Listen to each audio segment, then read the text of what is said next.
Hello मेरे young दोस्तों, ये वीडियो बड़े सेंसिटिव मुद्दे पे है और मैं हाथ जोड़ के एक बार नहीं 1000 बार पहले माफ़ी मांगता हूँ। और ये बात मैं कहनी चाहता हूँ कि मैं किसी की फीलिंग्स हर्ट करने के लिए या किसी ऐसे गलत मोटिव से वीडियो नहीं डाल रहा। मुद्दत से हमारे पूर्वज और हमारी जनरेशन इस किसी गलत फहमी में है और बहुत और लोगों ने भी कोशिश की है। तो मैंने सोचा मैं भी एक ये वीडियो पोस्ट कर दूं। तो ये वीडियो है हिंदू लफ्ज़ की हिस्ट्री के बारे में, हिंदू के बारे में। तो ज़रा ध्यान से और न्यूट्रल होके, ओपन माइंडेड होके आप सुनना, क्योंकि अब वक्त आ गया है कि ये गलती सुधार लेनी चाहिए, क्योंकि बहुत हो गया, हद हो गई। तो इसलिए मैं ये वीडियो पोस्ट कर रहा हूँ। तो सबसे पहले हम बात करते हैं कि हिंदू लफ्ज़ है क्या। ये क्या ये रिलीजियन है, क्या ये रेस है, ये क्या ये नस्ल है, क्या है। अगर आप बाहर जाएंगे अफ़गानिस्तान या ऐसे जो जिनसे हम बाय रोड जा सकते हैं, जिन कंट्रीज़ में जिनके साथ भारत का व्यापार पहले होता रहा है, वो लोग हमारे देश को हिंद बोलते थे। हिंद तो हिंद का मतलब हिमालय से लेकर इंदू सागर, जिसको हिंद महासागर बोलते हैं, तो उसके बीच का एरिया, तो इस इलाके को हिंद बोला जाता था। तो कुछ लोग कहते हैं कि यहाँ बसने वाले लोगों की जियोग्राफिकल आइडेंटिटी या भूगोलिक आइडेंटिटी पहचान कह लो, वो इसलिए हिंदू बोला जाता है। तो ये हिंदू हमारी, जैसे डॉक्टर जाकिर नायक बोलता है कि हमारी हिंदू जियोग्राफिकल आइडेंटिटी है, पहचान है। तो उस हिसाब से अगर हम विचार करें तो मैं एक एग्जांपल देता हूँ कि सारे यहाँ से अच्छा हिंदुस्तान हमारा जो एक पैट्रियोटिक सॉन्ग है, जो डॉक्टर मोहम्मद इकबाल, जो बहुत बड़े फिलोसफर और बड़े लोग जानते हैं, उनको फॉलो करते हैं, उन्होंने लिखा है। बड़े अच्छे शख्स थे वो। उन्होंने इस सॉन्ग में हमारे को हिंदी है हम बोला है, हिंदी है हम वतन है, हम सभी हिंदी हैं। तो हिंदी ज्योग्राफिकल आइडेंटिटी है, हिंदू हमारी ज्योग्राफिकल आइडेंटिटी किसी एंगल से बनती ही नहीं। तो जैसे पाकिस्तान वाले बंदे को हम पाकिस्तानू नहीं, पाकिस्तानी बोलते हैं। अफगानिस्तान के बाशिंदे को हम, नागरिक को हम अफगानी बोलते हैं। ईरान के बाशिंदे को, नागरिक को हम ईरानी बोलते हैं। तो हिंद के बाशिंदे को हिंदी बोलेंगे। तो ये हमारी ज्योग्राफिकल आइडेंटिटी अगर है कोई, वो हिंदी है। और हिंदू लफ्ज वैसे 1900 से लेके 1910 के बीच में ये यूज हुआ है, और आरएसएस ने ये यूज किया है, क्योंकि वो ब्राह्मणवाद है, वो बेसिकली बाहर से आए हुए हैं, उनकी भी बात करेंगे। क्योंकि उनका शुरू से मकसद इस देश को बांटना रहा है और आपस में लड़ाना और खुद ऐश करनी। तो ऐसा उनका तो अभी उनको कुछ खतरा महसूस हो रहा है, तो अपने सुरक्षा के लिए वो अपनी सेना भी बना रहे हैं। चलो इसकी भी बात करेंगे। अब बात करते हैं कि क्या हिंदू धर्म है। ये बात सुप्रीम कोर्ट तक 5 बार 6 बार शायद जा चुकी है और इसका फैसला नहीं हो पाया, और केस खारिज कर दिया गया, क्योंकि ना वो चीज़ साबित होती है, ना इसका उल्ट साबित होता है। तो हिंदू ये कंट्रोवर्शियल है कि हिंदू रिलीजियन है। वैसे स्क्रिप्चर्स में ये लफ्ज आया नहीं, गुरबाणी में आया है और नेगेटिव आया है। जब किसी को इंसल्टिंग वे में या टॉन्टिंग वे में या उसको कुछ चेतावनी देने के लिए बोला जाता है, तो बड़ी ऊ की मात्रा लगाई जाती है। जैसे कहते हैं ना, परशुराम कहते हैं या तो किसी बंदे को, जब उसके पास दौलत आ जाती है। जब परसा कहते हैं पंजाबी में, तो ये आम कहावत है, परसू परसा परशुराम। जब वो आदमी कंगाल हो जाता है, उसकी कोई इज्जत नहीं रहती, गलतियां करके, तो उसको परसू बोलते हैं।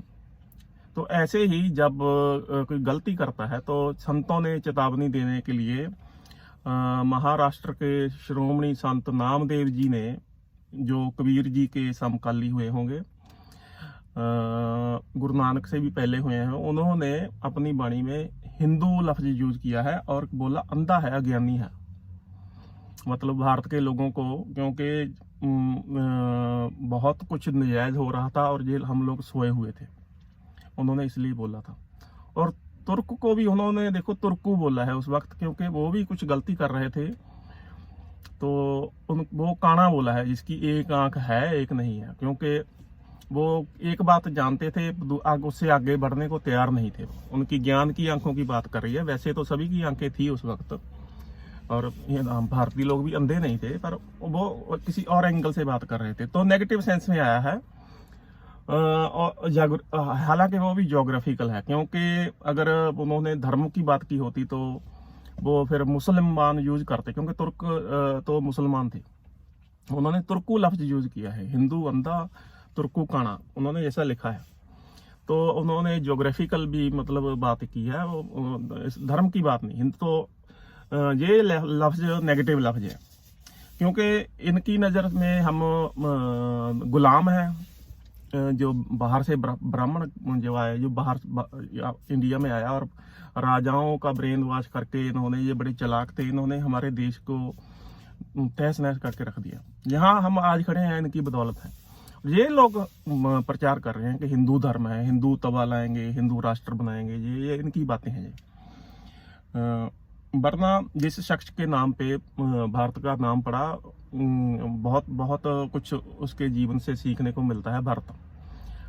भरत जो राजा था, उसके कितने पुत्र थे, उसने जन्म के अधिकार से उनको राज्य नहीं दिया, क्योंकि योग नहीं पाया उसने, और किसी आम नागरिक को देश का राजा बना दिया, अपनी औलाद को नहीं बनाया। तो उसके नाम पे मतलब ऐसे हमारे बुलंदियों पे थे पहले हम, और वहां से हम गिरे हैं। तो हिंदू धर्म नहीं है। धर्म तो अगर आप वेद पढ़ोगे, हमारे पुराने जितने भी ग्रंथ हैं, मैंने तो पढ़े हैं सारे, उनमें तो ये जो विचारधारा है, जो ज्ञान है, जिसको उसका नाम या पंथ है, जो उसका नाम अद्वैत रखा है, अद्वैत।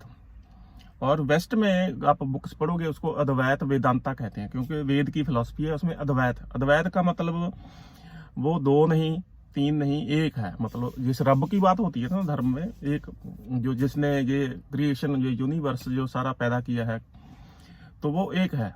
तो इन्होंने तीन बनाए हैं बाद में। चलो मैं ज़्यादा डेप्थ में नहीं जाता, मतलब आप यंग लोग हो, क्योंकि इस बात पे बहुत कुछ दंगा फसाद, बड़ी पॉलिटिक्स, पता नहीं क्या क्या हो रहा है, और लोगों की पीस ऑफ माइंड भी खराब है। क्योंकि जब खुद को हम हिंदू आइडेंटिफाई कर लेते हैं, फिर हमको लोगों की बातें सुननी पड़ती हैं, और इसके खिलाफ बोलने के लिए लोग बहुत मटेरियल है।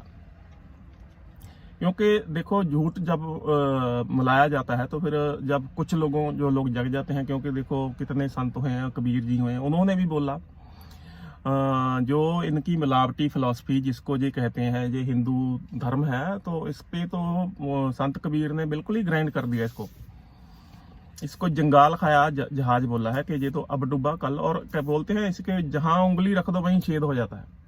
मतलब इस पे, ये तर्क पे, ये जो मिलावटी ज्ञान है, मैं वेद की या उपनिषद की बात नहीं कर रहा, जेन्युइन मैं बार बार वीडियोज में कहता हूँ, मैं जेन्युइन जो स्क्रिप्चर हैं होली रिस्पेक्ट करता हूँ, जो उनमें ज्ञान है हमको लेना चाहिए, हम नहीं ले रहे।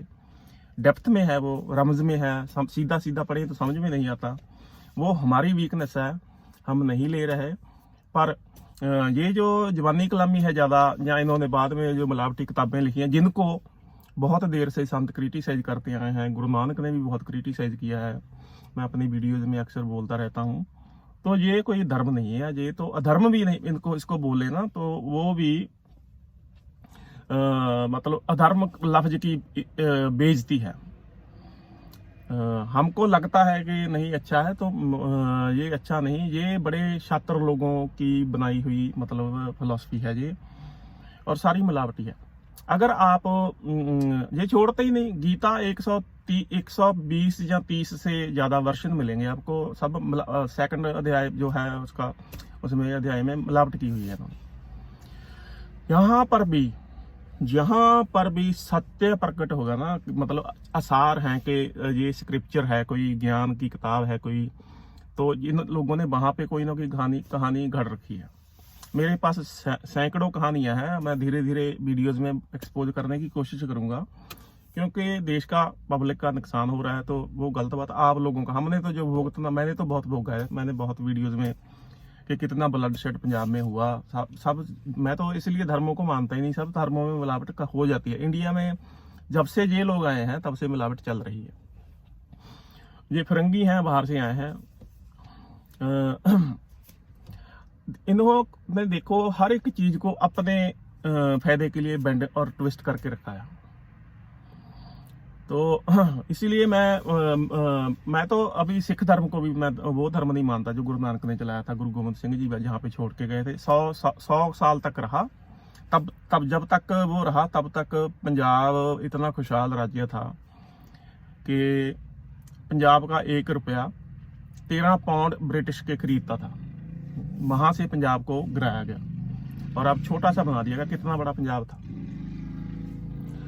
चलो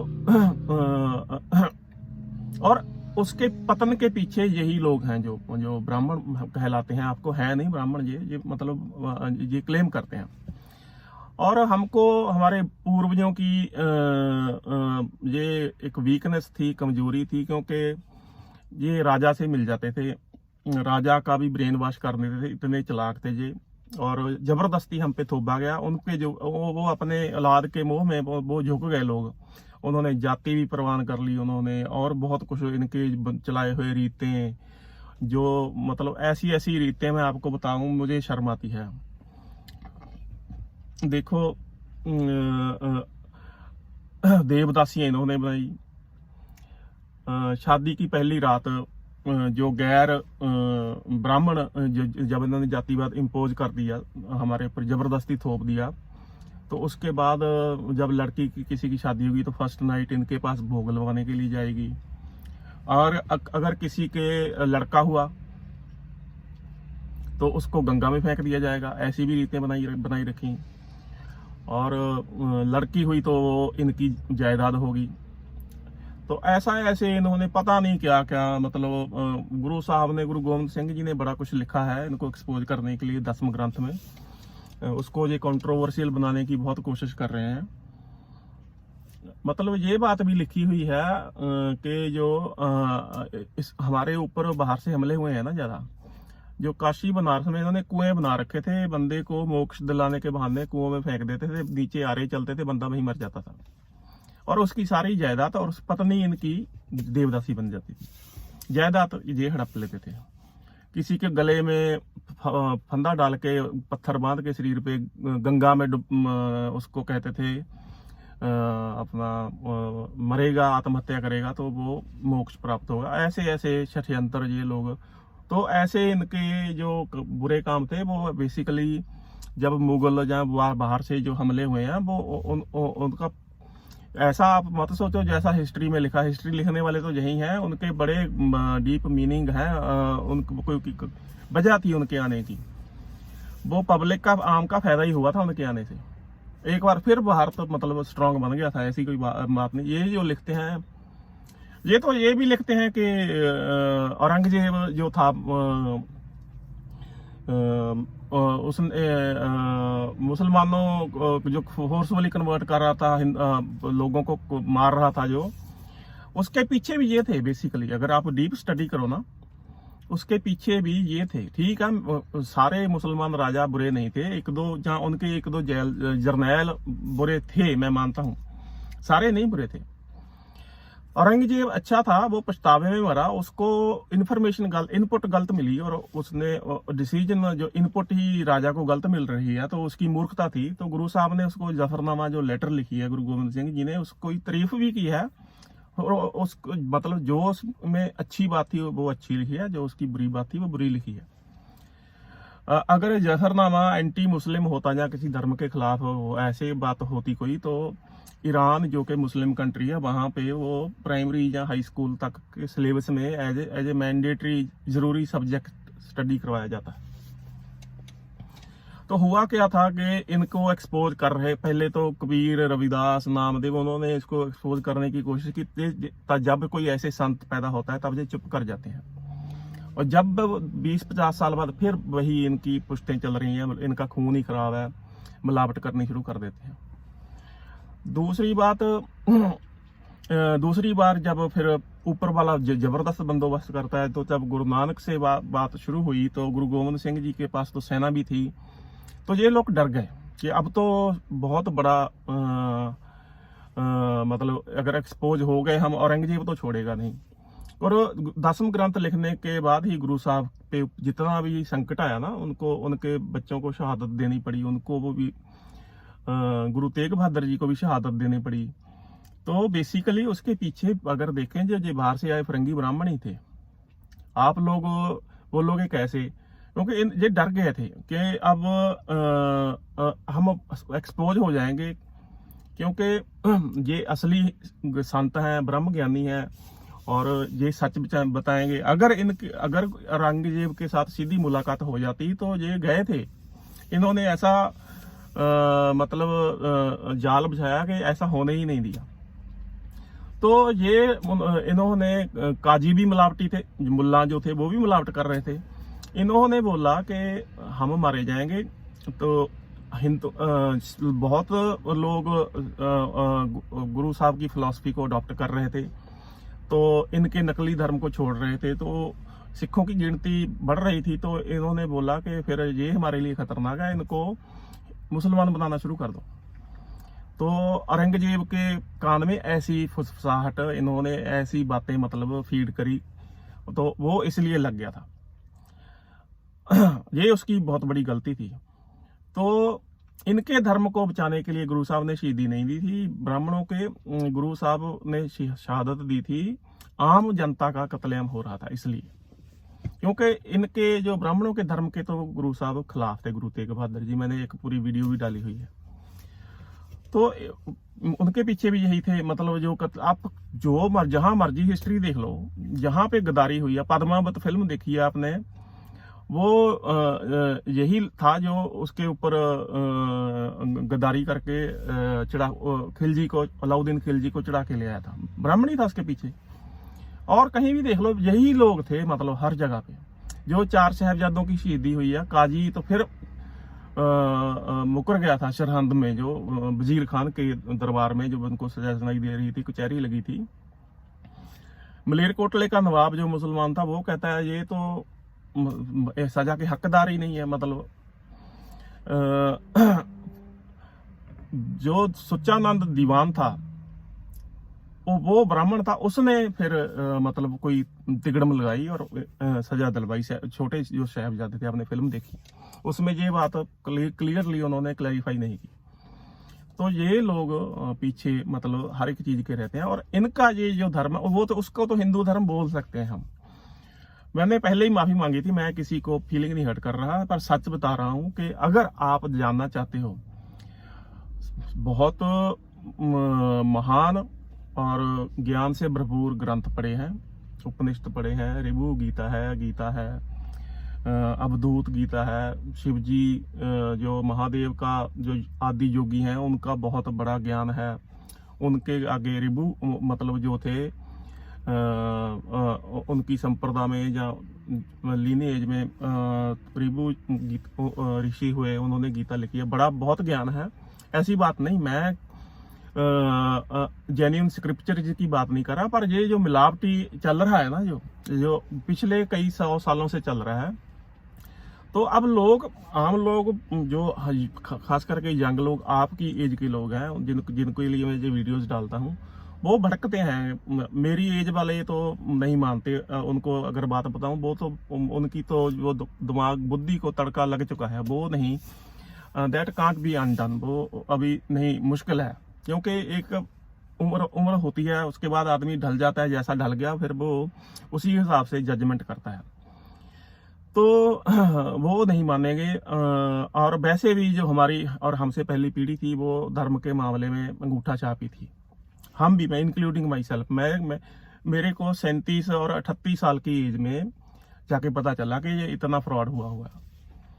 मतलब चलता है ना पता। मैं तो ऐसे ग्रंथ पढ़ के जहाँ गोरों के को बताने जाता था, जहाँ ये सत्संग करते हैं, मैंने कहा शायद ये गलती कर रहे हैं। बाद में पता चला, मेरी ही आंखें खोल दी जब मुझे सत्य पता चला। इनको ज्यादा पता है, इनके पास ज्यादा जेन्युइन ज्ञान है, क्योंकि ये लोग पखंड नहीं करते। जहाँ तो ये रब को मानते हैं, जहाँ कहते हैं नहीं हम तो खाएंगे पिएंगे ऐश करेंगे। जिनको मोक्ष की जो चाहते हैं कि लिबरेशन चाहते हैं, मोक्ष चाहते हैं, वो ही इस तरफ आएंगे। वो लोग 1 या 2% से भी कम होते हैं। लेकिन इंडिया में जबरदस्ती लोगों को डरा के नरक और स्वर्ग का लालच दे के, जन्नत का लालच दे के, और दोजख का डर दे के, नरक का डर दे के, लोगों हर एक आम बंदे को भी नंबर बढ़ाने के लिए, गिनती बढ़ाने के लिए, अगर कोई डेमोक्रेसी है, वोट बैंक चाहिए, तो हर एक बंदे को धर्म में घुसेड़ दिया जाता है। मैं बार बार कहता हूँ, किसी बंदे को धर्म की, किसी फिलॉसफी की जीने के लिए जरूरत नहीं होती। जो उसका ज़मीर कहता है वो करे, सीधी सी बात है। धर्म से क्या लेना देना। जिसके अंदर भूख है, जो सत्य को जानना चाहता है, प्राप्ति चाहता है ईश्वर की, उसको जरूरत होती है। तो इन्होंने हर किसी को पहले जबरदस्ती, ये जातिवाद जबरदस्ती इम्पोज किया हुआ है।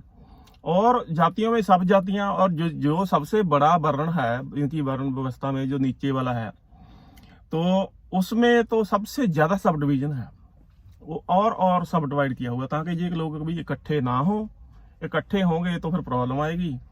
तो इन्होंने बेसिकली ये डिवाइड किया हुआ, और लोग हुए हैं, मतलब किसी वक्त मजबूरी थी।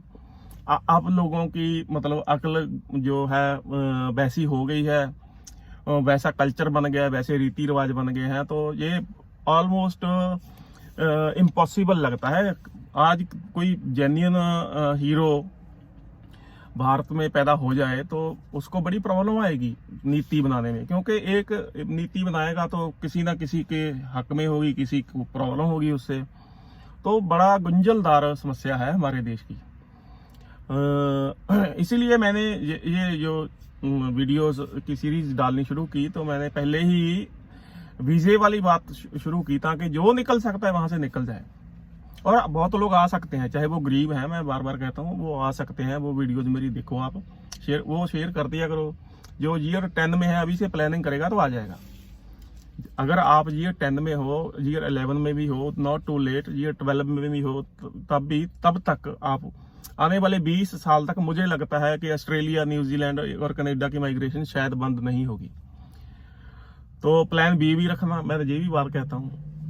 तो ये कोई हिंदू कोई धर्म नहीं है। तो आप लोग अगर अपने आप को आइडेंटिफाई कर रहे हो कि हिंदू हैं हम, और ये मत सोचना कि मैं केवल हिंदुओं पे पिक कर रहा हूँ। मैं एक वीडियो ऐसी ही सिखों पे भी बनाने वाला हूँ, क्योंकि बहुत बड़ी, क्योंकि यही है ना, ये कहीं भी घुस जाते हैं। इन्होंने किसी को नहीं छोड़ा, मुसलमानों को भी मुल्ला जब से इंडिया में घुसा है वो करप्ट कर दिया इसको इन्होंने। ये एक ही है अंदर से, पंडित और मुल्ला। संत कबीर ने ऐसे नहीं लिखा था, पंडित मुल्ला छाड़े दो हमारा झगड़ा रहा न को। ये झगड़ा पैदा करने वाले हैं। मतलब संत कबीर जी ने तब उन्होंने तो सारा वेदों का सारा एनालाइज करके, एनालिसिस करके हमसे शेयर किया हुआ है। उनकी अगर कोई बाणी पढ़े, वहीं से पता चलता है। असल में कन्फर्म वहीं से हुआ। ये तो एक ऊपर वाले का शुक्र है कि जब गुरबाणी लिखी गई ना, उसमें ऐसा लेंटर लगाया गया कि कोई गुरबाणी में हेरा फेरी नहीं हो सकती। हो जाएगी, होगी तो पकड़ी जाएगी, क्योंकि नंबरिंग ऐसे की हुई है आगे और पंक्तियों में, मतलब ऐसा इंटरलॉक, सेफ्टी इंटरलॉक लगाया हुआ है। तो गुरबाणी में और ऑथेंटिक सिग्नेचर्स वाली जो पोथी साहब है अभी भी है, तो स्टैंडर्ड है, वहां जाके कैलिब्रेशन हो सकती है। तो अगर मैं जब बातें सुनता था तो अर्थों में हेरा फेरी बहुत हुई हुई है गुरबाणी के। खैर, मैं जब इधर उधर से जो बातें सुनी, जब मुझे पता लगने लगा सच के हाँ ये तो हमारे साथ बहुत धोखा हुआ है। इतना धोखा जितना भारत के लोगों के जो खुद को हिंदू मानते हैं उतना उनके साथ हुआ है, उतना देश दुनिया में कभी किसी के साथ नहीं हुआ। बहुत मतलब सिंपैथेटिक मतलब सिचुएशन है। बड़ी हमदर्दी होती है कि लोग अपनी जानें लगा देते हैं, पूरा जीवन लगा देते हैं बस इस झूठ के मतलब। और सारा दोष प्रीस्ट क्लास को भी नहीं, पंडितों को भी नहीं दे सकते, क्योंकि लोगों को भी खुद पढ़ लिख गए हैं, थोड़ा सोचना चाहिए। तो हमारी पीढ़ियों ने नहीं सोचा, हम तो गधे बने रहे, आप लोग सोचना। तो मैं मतलब सिखों को भी मैं मतलब मैं वीडियो में कभी नहीं हिंदुओं को ही पिक नहीं कर रहा, उन पे भी मैं वीडियोस डालूंगा। तो मतलब ये जागना चाहिए बंदों को, छोड़ या तो छोड़ दो या पूरा फॉलो करो।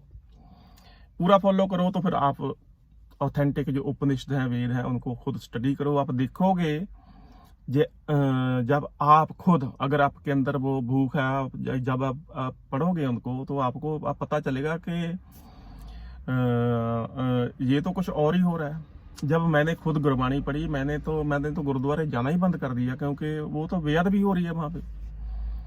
सच्ची बात है ये, मेरे को तो पता नहीं कितने साल हो गए, मैं गुरुद्वारे तभी जाता हूँ किसी के बच्चे का बर्थडे हो तो वो लंगर की सेवा ले लेते हैं, तो फिर इनविटेशन भेजते हैं, फिर भी मैं बस लंगर छकने ही जाता हूँ, मैं नहीं जाता। मैंने शगन देना होता है बच्चे को, बस इसीलिए जाता हूँ। ऐसी अर्थों में हेरा फेरी की हुई है, मतलब नहीं छोड़ते ये लोग हमको। ये बात जिस दिन हम मान लेंगे, हमारे देश के दिन बदलने शुरू हो जाएंगे कि हेरा फेरी बहुत बड़े लेवल पे हुई हुई है। और आप लोग, हम लोग, आम पब्लिक एक दूसरे के साथ लड़ती है, और ये लोग दूसरे के धर्म को नीचा घटिया बताते हैं, अपने को बढ़िया बताते हैं। क्योंकि दौड़ है ना, जितने हमारे नंबर गिनती ज्यादा होगी फॉलोअर्स की, उतनी ही हमारी वोटें होंगी। ऐसे जाति के नाम पर वोटें होती हैं, वो डेमोक्रेसी थोड़ा हुई। हमारी जाति का लीडर जीतना चाहिए जी। तो ये फिर गैर जातियों का जहाँ नौकरी मिलती है वहीं जाके बच जाता है, फिर वो उनको एज ए माइनॉरिटी कॉम्प्लेक्स, डर, फियर में रहना पड़ता है अपने ही देश में। ठीक है ना। बहुत आप देखोगे जहां पे केवल जाटों का समाज है, वहां पर अगर कोई ब्राह्मण भी आ जाएगा वो भी डर के रहेगा। जहां पे केवल जो है मुसलमान रहते हैं, वहां पे हिंदू फैमिली डर के रहेगी। क्यों? अब हालांकि देश अपना ही है, अपने देश में काहे का डर, मतलब फिर ऐसे हालात पैदा होते हैं। तो ये कोई धर्म नहीं है।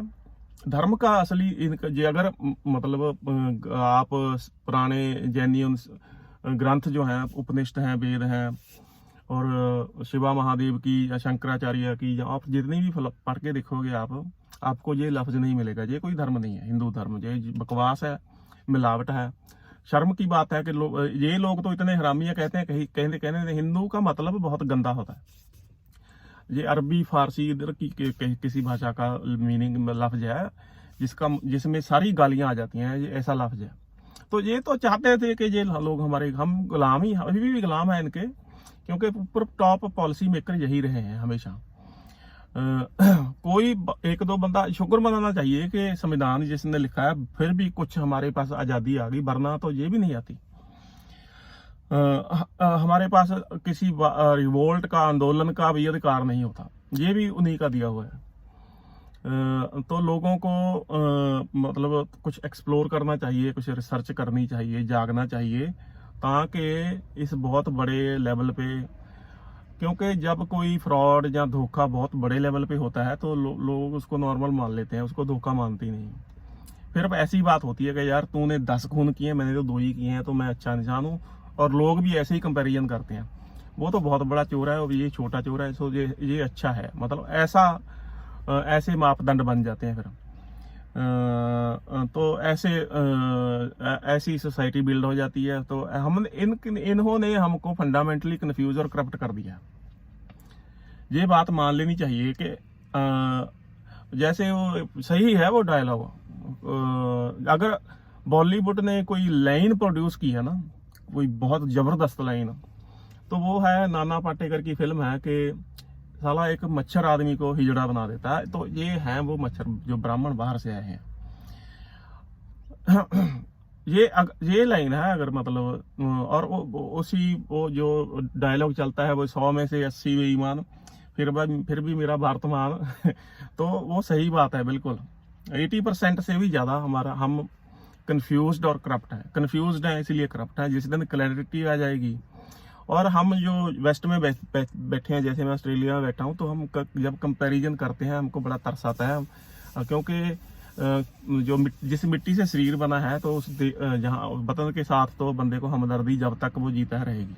मेरे बच्चों को शायद कम हो जाए, हमको तो रहेगी। इसी नाते मैं वीडियोस डालता हूँ। ये कोई धर्म नहीं है, ये फ्रॉड है।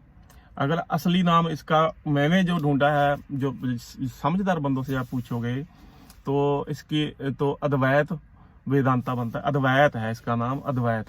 और अगर ये अद्वैत है तो दुनिया के सारे धर्म अद्वैत हैं। बुद्धिज्म स्टडी कर लो तो वो अद्वैत है, वो एक की बात करता है। सिखिज्म आप स्टडी कर लो तो एक की बात कर रहा है, तो वो भी अद्वैत है। चाहे इस्लाम की बात कर दो, वो भी अद्वैत है, एक अल्लाह की बात करता, तो एक की बात हो रही है। तो इन्होंने कंफ्यूज करना था, इन्होंने फिर बड़ा कुछ किया हुआ है। और ये बातें मैं आपको कोई नई नहीं बता रहा। मैं जो भी बातें मैंने बोली है मैं नई नहीं बता रहा, बड़े लोगों ने बोली है। और मैं तो कुछ भी नहीं, मैं तो एक आम बंदा हूँ। बड़े बड़े संतों ने, कबीर, नामदेव, रविदास और अपने 10 गुरु, इन्होंने, और इनसे पहले इनके बाद मॉडर्न एज में ज़्यादा महात्मा बुद्ध हुए हैं उन्होंने, और अपने जे कृष्णामूर्ति, आचार्य रजनीश, ये सभी आप सुन लो। इन्होंने मतलब बताया हुआ है। पर प्रॉब्लम पता क्या है? प्रॉब्लम हमारी ये है कि हम उस अक्ल से सोचते हैं जो हमारे पास, किसी भी चीज को जज करते हैं तो जो हमारे पास है। मैं एक मिसाल देता होता हूँ कि वेस्ट, इस कंट्री में, ऑस्ट्रेलिया में अरेंज्ड मैरिज को तो लोग मानेंगे नहीं, क्योंकि इनकी जैसी पहले ही अक्ल है, जैसे पहले इनकी कंडीशनिंग हुई हुई है दिमाग की, अक्ल की, उसके हिसाब से वो अनुकूल ही नहीं है। वो कहते हैं ये तो गलत है, जबरदस्ती मेरे साथ किसी को लाइफ में अटैच कर रहे हो, आप मेरा जीवन साथी बना रहे हो। और जैसे ये लोग करते हैं मैरिज या रहते हैं, वो हमारे इंडियन लोगों को, क्योंकि हमारी दिमाग की कंडीशन वैसे ही समाज से के अनुसार हुई हुई है। तो ऐसे ही जैसे ही ये लोग हमको बताने आते हैं, चाहे वो जे कृष्णामूर्ति हैं, चाहे आचार्य रजनीश हैं, आज भी हैं, सदगुरु हैं, वो भी वो मतलब बताते हैं ये बातें सारी। तो हमारी पीढ़ी ने क्यों नहीं मानी? क्योंकि हमारी अकल को तड़का वैसे लगा हुआ था, तो हम उसी हिसाब से जज करते हैं। तो ऐसे तो फिर तो परिवर्तन आएगा ही नहीं कभी। अगर आप पुरानी अकल छोड़ के एक साइड रख के नई बात सुनोगे ही नहीं, फिर कैसे परिवर्तन आएगा? मेरे फादर साहब को मैंने एक बहुत मतलब क्रांतिकारी वचन थे किसी के, मैंने उनको एक USB ड्राइव में मैंने कहा सुनो आप। वो उनको किसी संत को सुनने की याद थी, वैसे ही वो ढल चुके थे। हालांकि वो मेरे हिसाब से तो जीवन बदलने वाले बोल थे। वो कहते हैं नहीं यार, मेरे को तो ये कुछ खास नहीं लगा, क्योंकि उनकी अकल बेस्ट, मतलब ये हमारी पीढ़ी की और हमारे बुजुर्गों की प्रॉब्लम थी। जैसी उनकी अकल ढल गई, ये बात बड़े बड़े संतों के जीवन में आपको मिल जाएगी कि उन्होंने, जिसने पुरानी अपनी अकल को एकदम अपने दिमाग से इरेज कर दिया। ये ग्रंथों का भी यही सार है। आप उपनिषद पढ़ लो, गीता पढ़ लो, कुछ भी पढ़ लो, कि जो तूने पहले सीखा है, जब तक वो उसको पूरा रेज नहीं कर देगा, तेरे को मोक्ष नहीं मिलेगा। ये बात गुरबाणी में भी लिखी है कि जो जितना उसने पढ़ा है उसको अनपढ़ा कर देगा, रेज कर देगा दिमाग से, अपना बिल्कुल न्यूट्रल होके नई सिरे से करेगा, तब उसकी बात बनेगी, नहीं बनती। और जितना एक जैन मास्टर की मैं स्टोरी सुनाता हूँ, फिर मैं वीडियो खत्म कर दूंगा। उसका फादर, एक बंदे का फादर बहुत बड़ा संत था, जैन मास्टर था, पर अपने बाप पे इतना भरोसा नहीं होता, मतलब इस मामले में, धर्म के मामले में। उसने कहा अगर मैंने इसको, वो कहता मेरे को भी जैन मास्टर बनना है। उसने कहा अगर मैं बताऊंगा तो ये इतना सीरियसली नहीं लेगा, क्योंकि मेरा खुद का बेटा है। उसने कहा मैं एक बंदे को जानता हूँ, वो पूरा सच्चा मास्टर है, तो उसके पास चला गया। उसने लेटर दिया और अपने बच्चे को भेज दिया। वो बंदा जब जिस मास्टर के पास गया, उसने लेटर पढ़ी और उसको बोला बैठ। थोड़ी देर बाद, 10-15 मिनट बाद, वो एक शरबत जैसी बना के उसने मतलब कप में, पहले कप भर दिया, फिर उसने कप में फिर और डालना शुरू कर दिया, और जब ओवरफ्लो हो गया, फर्श पे गिरने लग गया, जो क्योंकि जग में ज़्यादा लिक्विड था। तो ये स्टोरी आपने भी सुनी होगी शायद। तो वो जो लड़का था वो कहता किस पागल बंदे के पास भेज दिया, जिसने तो सारा शरबत ऐसे ही ज़मीन पे वेस्ट कर दिया। और जब उसने सारा जग खाली कर दिया, फिर वो जो मास्टर था उसको पूछता है कि समझिए कुछ। कहता समझना क्या, आपने तो सारा जग वेस्ट कर दिया पानी, शरबत जो था। वो कहता है इससे लेसन ये है कि तेरे दिमाग में पहले बहुत कुछ भरा हुआ है, जितना मैं डालूंगा सारा बाहर चला जाएगा, तो पहले तुम अपने आप को खाली कर। जो कहते हैं ना, ऋषि मुनि पहले सेवा ही करवाते थे, वो मतलब खाली करते थे उनको। जब वो खाली हो जाते थे फिर वो ज्ञान तो कुछ भी मतलब सामने बैठ के उसको समझाया तभी जा सकता, नहीं तो पहले वो जज करेगा ना। वैसे आप बड़े लोग आते हैं जहाँ पे आपके पास भी आए होंगे जो दूसरे धर्म के प्रचारक होते हैं, और उनकी बात सही भी हो कोई मानता नहीं। क्यों नहीं मानता? क्योंकि हर कोई बंदा पहले किसी न किसी को फॉलो करता है और उसकी अकल उसके दिमाग में इख्तियार कर चुकी। तो जब तक वो न्यूट्रल नहीं होगा वो नई बात कैसे मानेगा? तो ये पॉसिबल ही नहीं है। तो आप लोग देखो कि आपको, वैसे मैं तो रिजल्ट ओरिएंटेड बंदा हूं।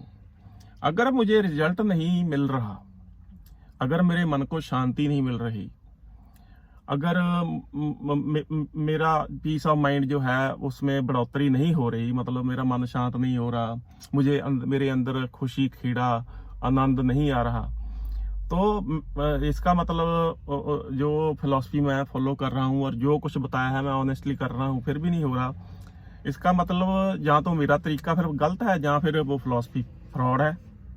मैं तो ऐसे ही छोड़ देता हूँ, सीधी सी बात। ये मेरा मोटिव तो पीस ऑफ माइंड है।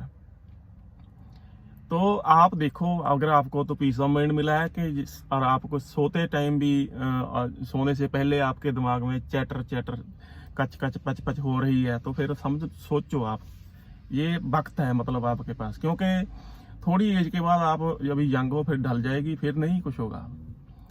तो मैंने मतलब यही बात कन्वे करनी थी।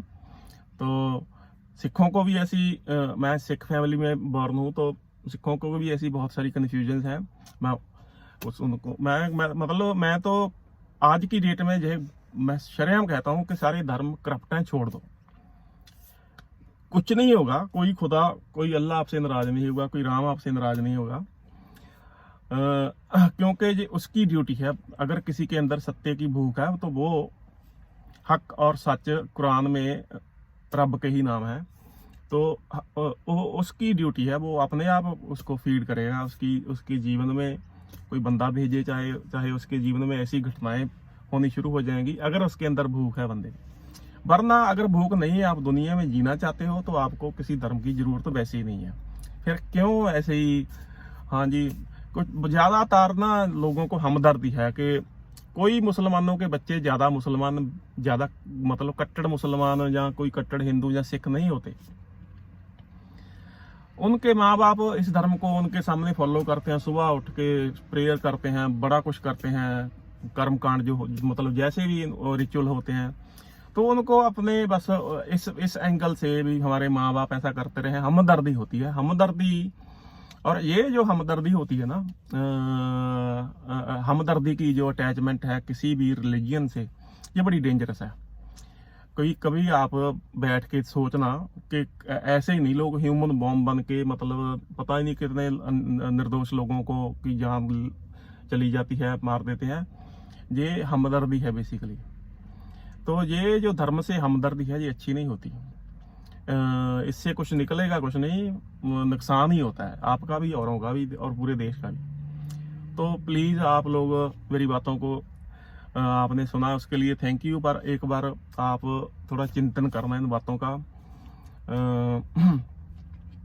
एक बंदा भी अगर मेरी बात समझ के मतलब ये बात अंदर ग्रास्प कर ले अपने हार्ट में, तो मैं समझूंगा मेरा वीडियो पोस्ट करने का जो मकसद था वो पूरा हो गया। Thank you very much.